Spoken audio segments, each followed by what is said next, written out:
Diffraction जो है उसके अंदर हमें 3 टॉपिक्स पढ़ने होते हैं। डाइफ्रैक्शन क्या है, डाइफ्रैक्शन की टाइप्स कौन सी हैं, डाइफ्रैक्शन ग्रेडिंग क्या है और ब्रैग्स लॉ क्या है। इसके साथ ही ये चैप्टर हमारा कंप्लीट हो जाएगा। ठीक है, यहाँ तक सब बच्चों को आवाज़ प्रॉपर आ रही है मेरी?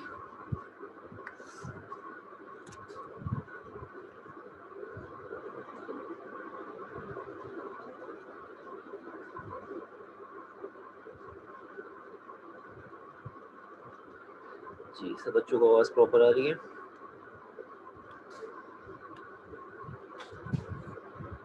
ओके करते हैं ज़रा चैट में जल्दी से, शाबाश, very good.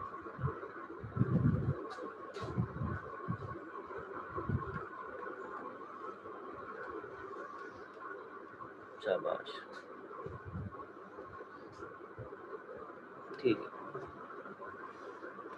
What is the meaning of diffraction? Diffraction का मतलब होता है बेटा इनकिसार।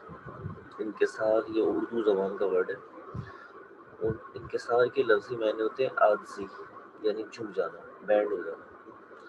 तो रोशनी डाइफ्रैक्ट उस वक्त होती है जब ये किसी ऑब्स्टिकल के किनारे से टकरा के थोड़ी सी बैंड हो जाए, थोड़ी सी मुड़ जाए, तो इसको हम लोग क्या नाम देते हैं? डाइफ्रैक्शन। मिसाल के तौर पर फर्ज कर लें ये आपके सामने यहाँ पर ये एक ऑब्स्टिकल है, दिस इज एन ऑब्स्टिकल।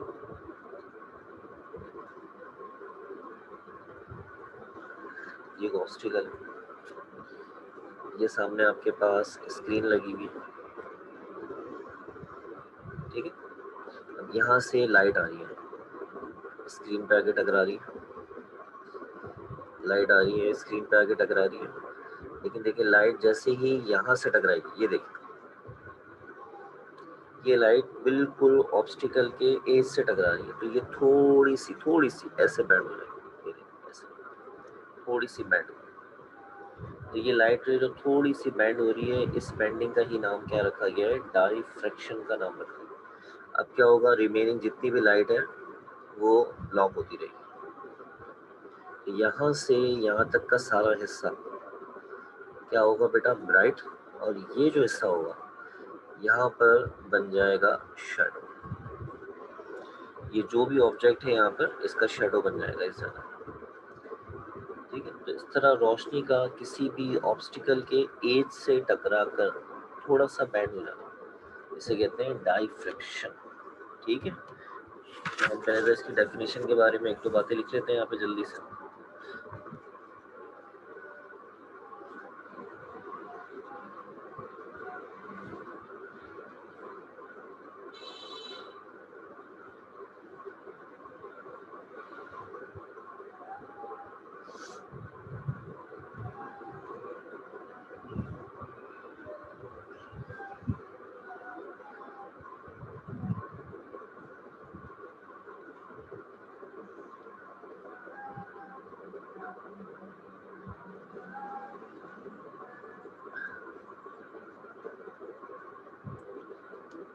जी भाई, यहाँ तक सब बच्चों को क्लियर है? रोशनी का किसी भी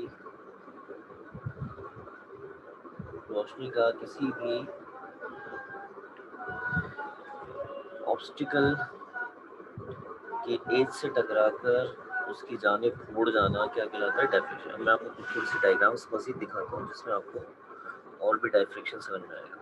ये देखिए डायग्राम नंबर 1। फर्स्ट कर लें ये आपके सामने एक ऑब्स्टिकल है, ये भी आपके सामने एक ऑब्स्टिकल है और ये स्क्रीन लगी हुई है। एक लाइट रे जो सेंटर से पास हो रही है वो बगैर किसी बेंडिंग के सीधी चली जाएगी। अब एक लाइट रे आ रही है वो यहाँ से आके टकराती है, एक यहाँ किनारे से टकराती है, तो ये वाली इधर मुड़ जाएगी ऐसे, ये वाली इधर ऐसे मुड़ जाएगी, ये डाइफ्रैक्शन।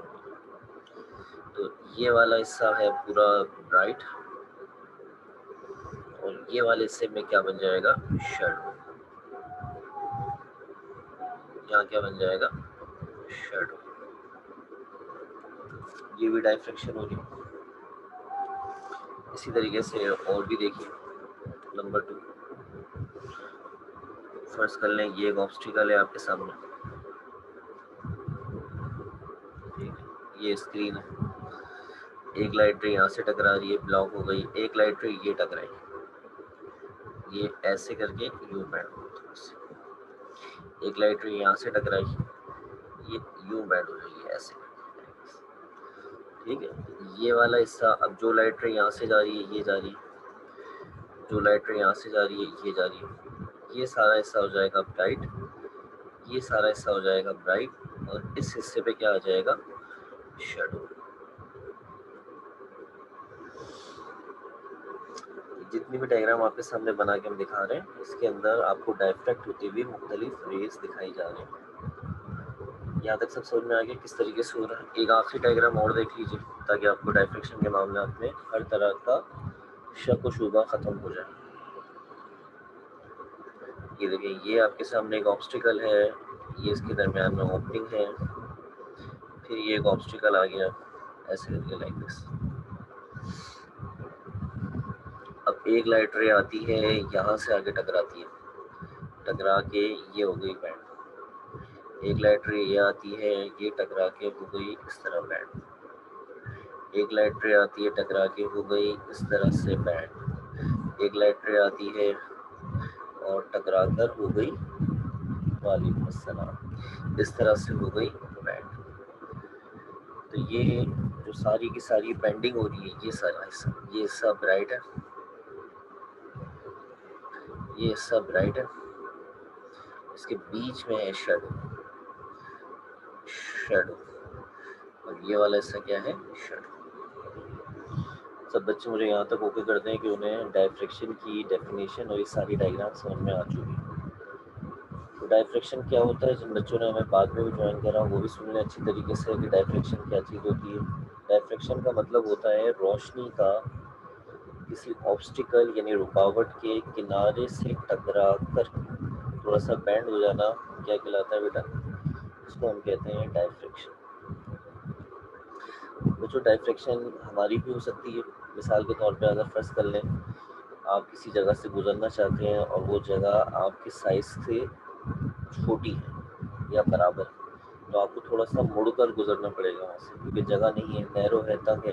तो आप जो ये मुड़ेंगे, थोड़ा सा बैंड होंगे, ये हमारी डायफ्रैक्शन। इससे हमें ये पता चलता है कि अगर आप रोशनी की डायफ्रैक्शन देखना चाहते हैं तो रोशनी की डायफ्रैक्शन के लिए ज़रूरी है जहाँ से रोशनी गुजर रही है उसकी चौड़ाई, डायमेंशन ऑफ स्लिट,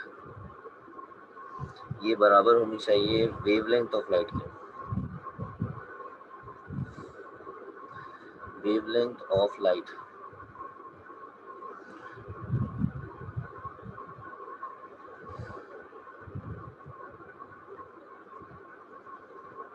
यानी अगर रोशनी को आप किसी जगह से गुजार रहे हैं और चाहते हैं कि रोशनी का आप डायफ्रैक्शन देखें, तो वो जगह रोशनी की वेवलेंथ के तकरीबन बराबर होनी चाहिए, क्योंकि जितनी जगह वो पतली होगी, नैरो होगी, उतना ही ज़्यादा रोशनी वहाँ से टकरा कर बैंड होके बहुत अच्छा डायफ्रैक्ट करके दिखाएगी। रोज़मर्रा ज़िंदगी में रोशनी का डायफ्रैक्शन हमें इतना अच्छा नहीं दिखता।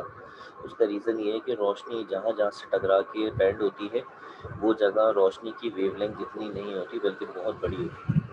इसलिए अगर रोशनी की वेवलेंथ के बराबर जगह रखी जाए, ये जो ओपनिंग नज़र आ रही है आपको ये वाली, तो नतीजे में हमें बहुत अच्छी डायफ्रैक्शन नज़र आएगी।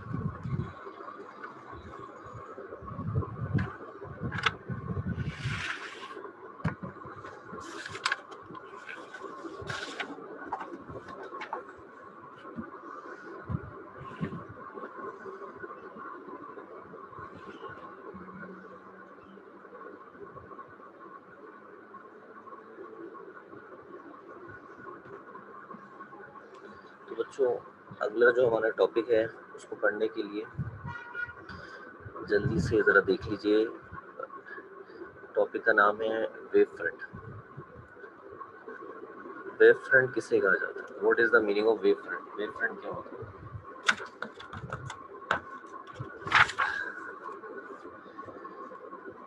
बच्चों वेव फ्रंट से मुराद होता है किसी भी वेव का वो हिस्सा जिसमें वेव के पार्टिकल सब एक जैसे अंदाज से, जरा इसे देखिए, देखिए ये एक वेव आपको बनाकर दिखाई जा रही है ऐसे। इसमें ये वेव का पार्टिकल ऊपर है, वेव का पार्टिकल ऊपर ऊपर की डायरेक्शन में, सारे वेव के पार्टिकल एक ही डायरेक्शन में। यहाँ वेव के सारे पार्टिकल एक ही डायरेक्शन में नजर आ रहे हैं, सारे पार्टिकल एक ही डायरेक्शन में नजर आ रहे हैं। तो ये वाला हिस्सा जिसमें वेव के पार्टिकल सब एक ही डायरेक्शन में हमें नजर आते हैं, ये सारे, इसका नाम रखा गया है वेव फ्रंट। ये सारा हिस्सा जिसमें तमाम पार्टिकल एक ही डायरेक्शन में नजर आ रहे हैं, इसको हमने क्या नाम देना है? Wave front. समंदर की लहरें देखते हैं हम लोग, तो देखते हैं बहुत सारी लहरें होती हैं, जो लहर आगे होती है उधर छोटी होती है, पीछे की लहर बड़ी होती है, तो वो जो लहर पूरी आपको एक जैसी नजर आ रही है, हर जगह से एक जैसी दिख रही है, वो हिस्सा जो आपको हर जगह से एक जैसा नजर आ रहा है, उसको हम लोग नाम क्या देते हैं? वेव फ्रंट का नाम देते हैं। वेव फ्रंट का मतलब होता है किसी भी वेव का वो हिस्सा जिसमें तमाम वेव के पार्टिकल्स सब एक जैसे अंदाज में हो, उसको हम लोग नाम देते हैं वेव फ्रंट। तो हम वेव फ्रंट के बारे में अगर कुछ लिखना चाहें तो क्या लिख सकते हैं? मुख्तसर करके, part of a wave in which all wave particles are in same phase। Same face का होता है एक जैसा अंदाज, is known as wave front। ये वेव फ्रंट की मुख्तसर सी तारीफ होगी। वेव फ्रंट क्या होता है कि इसके अंदर वेव के तमाम पार्टिकल सब एक जैसे अंदाज में होते हैं। अब इसकी दो तरह की टाइप्स बनाई गई हैं, types of wave front. Types of wave front, wave front की दो टाइप्स कौन सी होती हैं? जरा देख लीजिएगा इसे। देखिए ये आपके सामने एक रोशनी का सोर्स है, ये रहा, इससे रोशनी निकलती है, ठीक है। अब जब इससे रोशनी निकलती है तो शुरू में रोशनी की वेव्स कुछ इस तरह से बैंड होती हैं, यूं लाइक दिस, ये सब वेव फ्रंट है, याद है ऐसे। अब जैसे जैसे ये आगे बढ़ती है, ये इस तरह से सीधी होती रहती है,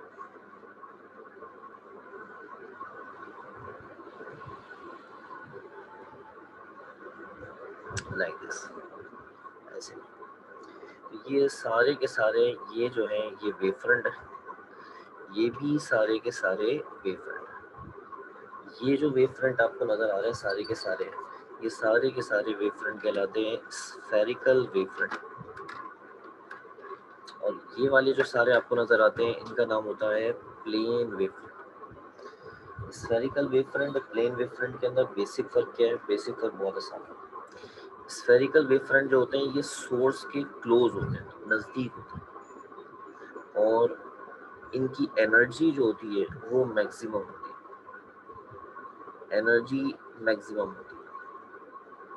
जबकि जो प्लेन वेव फ्रंट होते हैं ये दूर वाले होते हैं और इनकी एनर्जी मिनिमम होती है।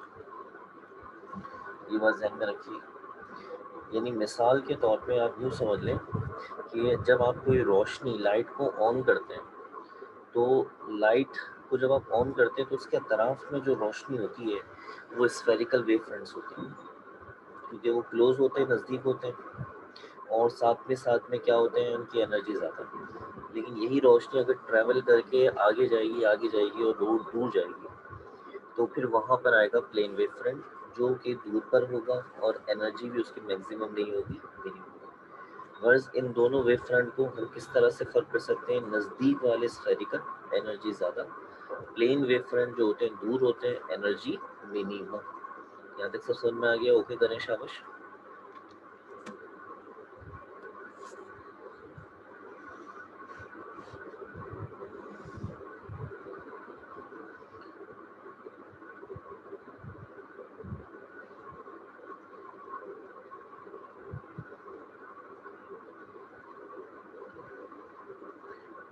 वेरी गुड, शाबाश।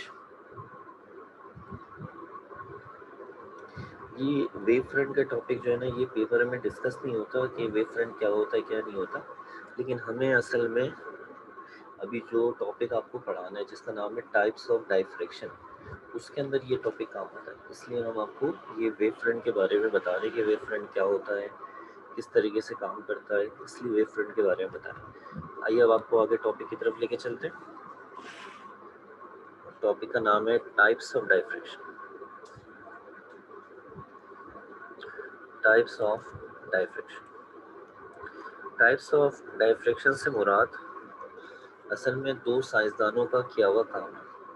इनमें से एक साइंटिस्ट है, उनका नाम था फ्रेनल, दूसरे का नाम है फ्रॉनहूफर। एक का नाम है फ्रेनल और एक का नाम है फ्रॉनहूफर। इन दोनों ने अलग अलग तरीके से डाइफ्रैक्शन हासिल करी थी रोशनी की। फ्रेनल ने एक अलग तरीके से हासिल करी थी और फ्रॉनहूफर ने अलग तरीके से हासिल की थी।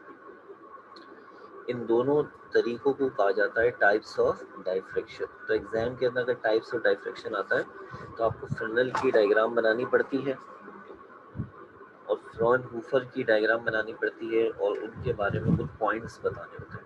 दोनों डायग्राम काफ़ी आसान है। फ्रॉनहूफर की डायग्राम में थोड़ी मेहनत ज़्यादा है, लेकिन फ्रेनल की डायग्राम में इतनी मेहनत नहीं है। तो अच्छी तरह समझिएगा कि डायग्राम में कैसे बनाऊंगा, तो इंशाल्लाह ताला आपको समझ में आ जाएगा। ठीक है, सबसे पहले हम फ्रेनल टाइप डाइफ्रैक्शन के ऊपर बात करते हैं आपसे।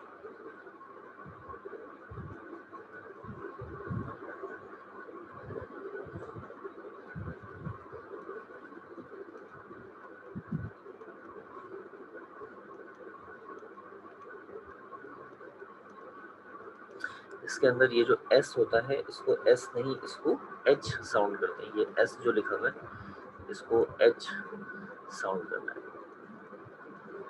तो ये नाम बन जाएगा Fresnel. Fresnel Fresnel type diffraction. Fresnel type diffraction को पहले हम देख लेते हैं। बहुत ज़्यादा इसकी आसान डायग्राम है और मैं स्पेस इसी वजह से ज़्यादा रखा है ताकि आप डायग्राम को अच्छी तरह समझ सकें। सबसे पहले हमारे पास एक सोर्स होगा रोशनी का। इसके सामने आपने स्लिट्स बनानी है, लाइक दिस, ऐसे करके स्लिट्स बना लें।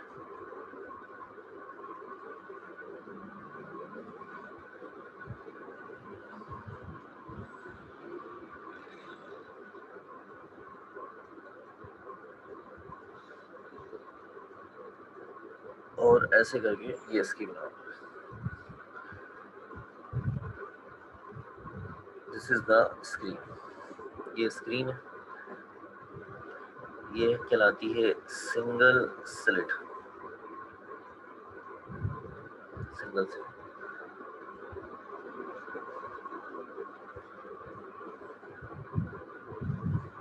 लाइक दिस, ऐसे करके बना लें। ठीक है, अब यहाँ से लाइट वेव निकलेगी लाइक दिस, ऐसे करके, ऐसे करके। अब लाइट यहाँ से टकराकर डाइफ्रैक्ट हो जाएगी, यहाँ से टकराकर भी डाइफ्रैक्ट हो जाएगी। अब आपने इस वेव्स को थोड़ा सा ऐसे करके ऊपर की जानिब लेके जाना है लाइक दिस,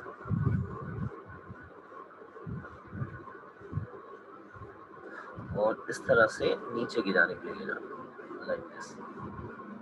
आपस में अगर ये मिल भी जाते हैं तो कोई इशू नहीं, लाइक दिस, ऐसे। ठीक है, अब यहाँ से जो भी लाइट रे टकरा के ये डाइफ्रैक्ट हो रही है, ये जो टकरा के डाइफ्रैक्ट हो रही है, तो ये जब वेव्स आगे बढ़ती है तो ये आपस में ओवरलैप कर जाती है, मिल जाती है ऐसे करके। जब ये ओवरलैप करती हैं तो कहीं इनका क्रस्ट क्रस्ट से मिल जाता है, कहीं इनका ट्रफ ट्रफ से मिल जाता है। तो नतीजे के अंदर क्या होता है, इंटरफेरेंस हो जाती है। आपको पता है इंटरफेरेंस के बारे में हमने पीछे भी पढ़ाया था कि कंस्ट्रक्टिव और डिस्ट्रक्टिव दो तरह की इंटरफेरेंस होती है। कंस्ट्रक्टिव इंटरफेरेंस में ब्राइट आता है और डिस्ट्रक्टिव में डार्क आता है। तो यहाँ पे भी ये जो वेव्स होती हैं आपस में टकराती हैं और टकरा के हमें स्क्रीन पे बड़े इंटरेस्टिंग किस्म का पैटर्न दिखता है। तो वो स्क्रीन पे जो पैटर्न दिखता है उसका एक ग्राफिकल अंदाज यहाँ पे दिखाया जा रहा है, देखें जरा।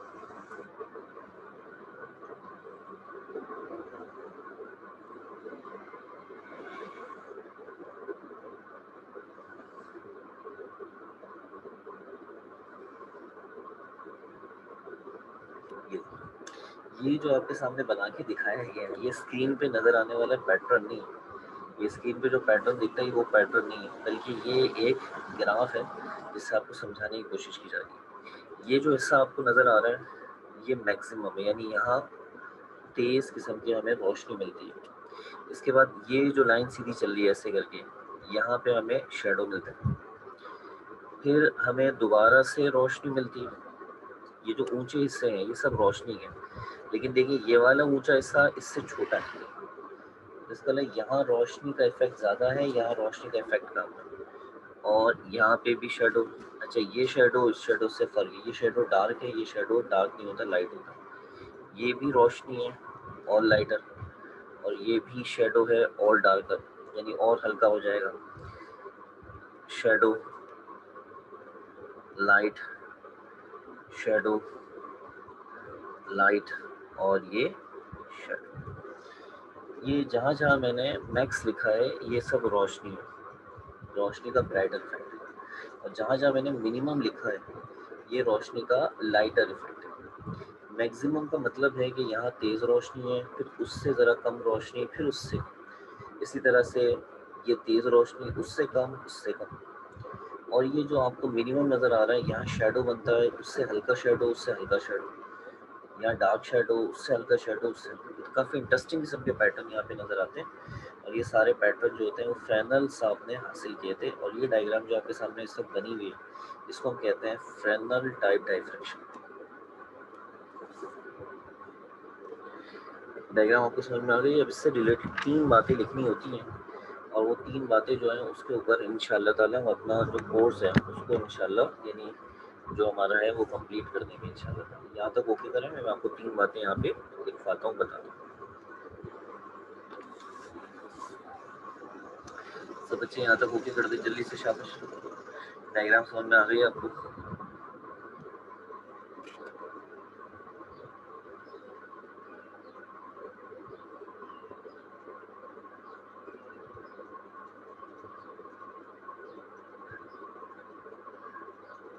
शाबाश, सारे बच्चे ओके लिख दिया करें, उससे ये फायदा होता है कि आपका नाम सामने आता है, थोड़ी सी कंफर्मेशन भी हो जाती है बच्चे को समझ में आ रहा है। नहीं उसका ये लास्ट टॉपिक नहीं है बेटा, और ये हमारा चैप्टर नंबर 9 का डाइफ्रैक्शन का हिस्सा स्टार्ट हुआ है। तो हमने अभी डाइफ्रैक्शन को पढ़ना है, टाइप्स ऑफ डाइफ्रैक्शन स्टार्ट हुआ है। टाइप्स ऑफ डाइफ्रैक्शन के अंदर उसका पहला हिस्सा है, फिर इसके बाद 2 टॉपिक और है, डाइफ्रैक्शन ग्रेडिंग और ब्रेकस्टोन। तो इंशाल्लाह फिर ये चैप्टर 9 हमारा कंप्लीट हो जाएगा। चैप्टर 8 की तरफ बढ़ना है, चैप्टर 8 ख़त्म करेंगे इंशाल्लाह। तो चैप्टर नंबर 7 और चैप्टर नंबर 5 वो बहुत ही छोटे चैप्टर हैं, उनकी तो बस इस तरह से कि चैप्टर नंबर 7 2 दिन में ख़त्म है और चैप्टर 5 3 दिन में ख़त्म है, बस इस तरह से उनकी बात है। ठीक है, अच्छा स्टार्ट करते हैं आगे जल्दी से, इसकी बातें लिखवाता हूँ और फिर आज का जो लेक्चर है वो हम फिलहाल यहीं तक ही रखेंगे। और इंशाल्लाह ताला फिर जब आपसे थर्सडे के दिन मिलेंगे तो आपको फ्रेंड हुफर टाइप डाइफ्रैक्शन और डाइफ्रैक्शन ग्रेडिंग दोनों टॉपिक एक साथ होते हैं, वो एक साथ इंशाल्लाह उस दिन करा देंगे। तो हमारा बहुत बेहतरीन मामला हो जाएगा चैप्टर नंबर 9। ठीक है, तो जल्दी से हम पहला पॉइंट लिखते हैं यहाँ पे। ठीक, अच्छा पहला पॉइंट क्या है? और वो पहला पॉइंट ये है कि इन्होंने जो यहाँ पे स्लिट इस्तेमाल करी है, वो सब बच्चे जल्दी से चैट में बताएं स्लिट कितनी इस्तेमाल करी है यहाँ पे। शाबाश, सिंगल स्लिट इस्तेमाल करी है या बहुत सारी स्लिट्स इस्तेमाल करी है, जल्दी से चैट में बताएं ताकि पहला पॉइंट लिखें। एक सिंगल स्लिट इस्तेमाल करी है या बहुत सारी स्लिट इस्तेमाल करी है? शाबाश, वेरी गुड, ये हमारा पहला पॉइंट है। Diffraction can be obtained by a single slit arrangement। ठीक है, पॉइंट नंबर 2।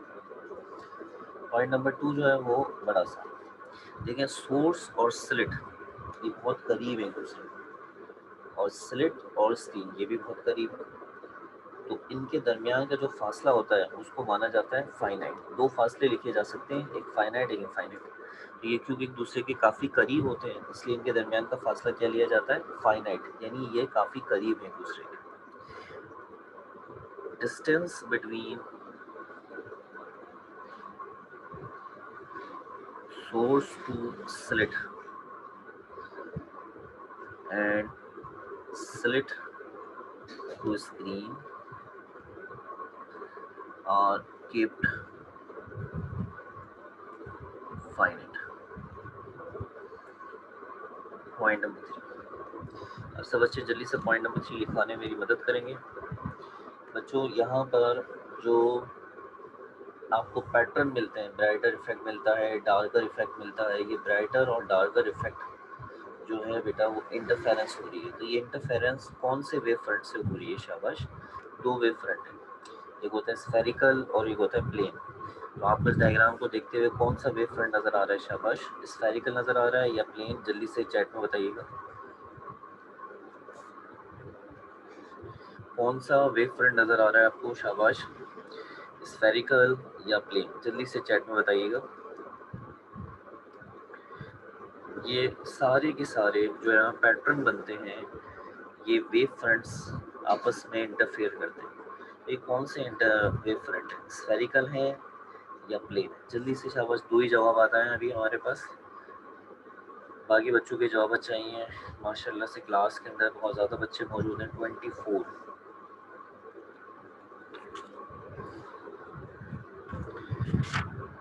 24 में से 3 जवाब बताएं अभी तक, जल्दी से। अच्छा देखिए, जवाब देते वक्त कभी भी नहीं घबराया करें, जवाब दे दिया करें। गलत होता है तो उससे सीखने का मौका मिल जाता है, सही होगा तो कॉन्फिडेंस मिलेगा। ठीक है, तो बच्चों इसका जवाब क्या है? क्योंकि आपने डिस्टेंस बताया है, ये लिखा हुआ फाइनाइट।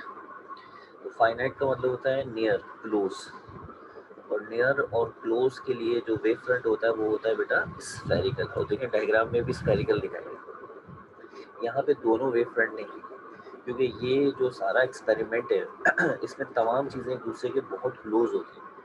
इसी वजह से यहाँ जो वेव फ्रंट होते हैं वो स्फेरिकल एज्यूम किए जाते हैं। इसलिए यहाँ जितने भी पैटर्न बन रहे हैं वो स्फेरिकल वेव फ्रंट के इंटरफेरेंस से बन रहे हैं। ठीक है, डायफ्रैक्शन पैटर्न्स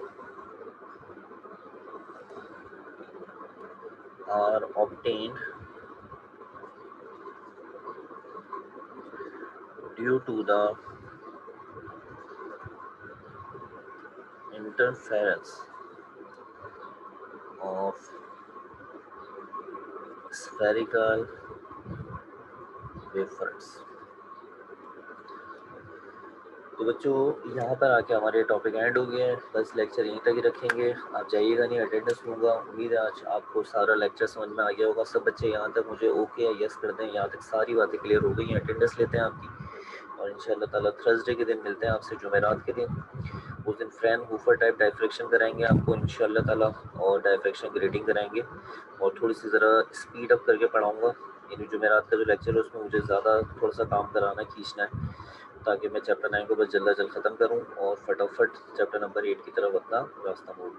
आपके और बॉयज़ के दरमियान थोड़ा डिफरेंस था, लेकिन अल्लाह का शुक्र है अब सिर्फ और सिर्फ कुछ टॉपिक्स का फ़र्क रह गया। अगर आप थोड़ा सा स्पीड अप हो जाएंगे तो इंशाल्लाह बॉयज़ के क्लोज पहुंच जाएंगे। ठीक है, अटेंडेंस लूँगा, फिर आपसे इजाज़त लूँगा। 1 मिनट रुक जाए, अटेंडेंस ले।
भी बच्चों अपना ख्याल रखिएगा, मुझे दें इजाज़त और इंशाल्लाह ताला आपसे मिलते हैं थर्सडे के दिन।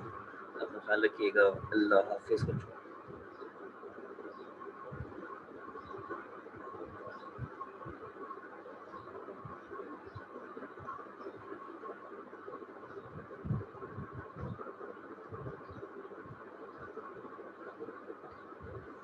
तो बच्चों को मेरी तरफ से अल्लाह हाफ़िज़।